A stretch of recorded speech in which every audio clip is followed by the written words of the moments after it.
In August 2007, I visited St Bartholomew's in Redmarley for morning communion and noticed that the offering was taken up very early in the service. In fact, during the first hymn.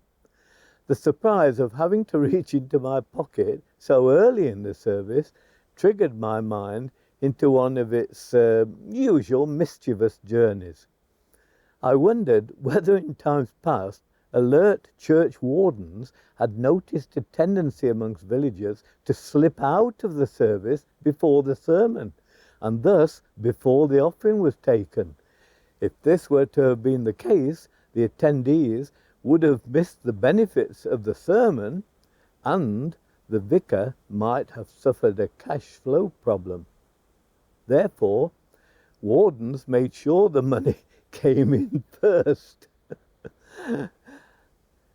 When I told a Redmarley friend of mine this observation, he mused that church wardens of the time might also have counted the collection on receipt and notified the speaker of its contents.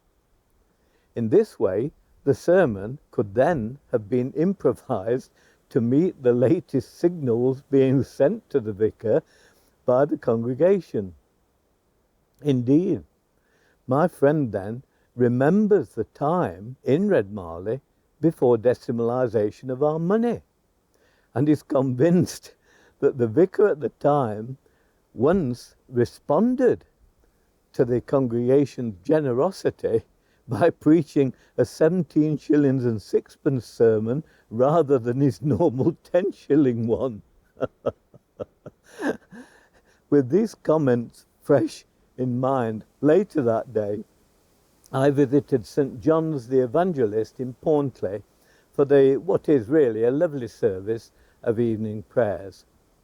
Whilst there, I noticed that the offering was not taken until the very end of the service, and wondered if this was also evidence of a parochial practice of the past, in which case the canny folk of Portley were keen to hear what the vicar had to say before deciding what to put in the collection. Nowadays, however, I'm sorry to say, in most of our parish churches, there is almost no connection whatsoever between the sermon and the amount in the offering. Although, to be honest with you, I often think there should be. Throughout England, it's probably generally known that every vicar in the Church of England is paid the same stipend or the salary as every other. This means that the normal, I won't say God-given, motivating and incentivizing forces which are a natural part of human nature are, in the case of vicars, not harnessed to their full effect. They certainly are in most of the rest of the workforce in the country.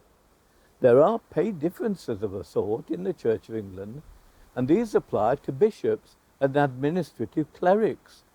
But in recognition of personal performance for those at parish level, it's restricted mainly to the few who rise in the administrative hierarchy. Could this, I wonder, be a factor in the ongoing decline of candidates, particularly young men, seeking training at those theological centres patronised by the Church of England? Notwithstanding this, there are still active, even vibrant parish churches whose congregations raise millions for charities and are also generous in maintaining the church for the enjoyment of all.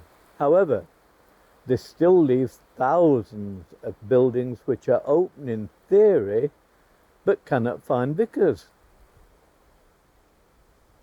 This situation troubles many folk who see a national need for the Christian message of salvation, of hope, and of scripturally based teachings as being needed for the rejuvenation, reinvigoration, and integration of our rising population.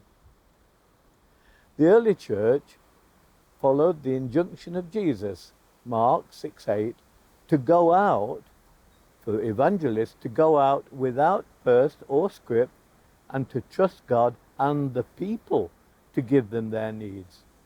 It did not then have a centralized homogeneity of form and procedures, and so the congregations directly housed and paid those early deacons, priests, evangelists, and apostles. This same practice is still largely followed by today by most Baptist and other less centralized churches. And testimonies of living as evangelists in this way can be read in most publications aimed at the wider Christian community.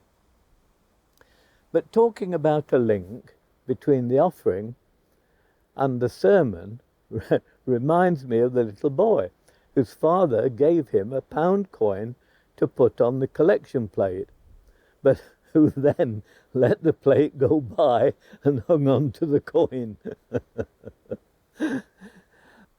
The speaker that day was a visiting canon, and at the end of the service, the little boy shook hands with the speaker and personally handed over the coin. "That's very kind of you," said the surprised canon. "But why are you doing this?" "Well," said the boy, "I think you must need it because my dad says you're the poorest speaker he's ever heard."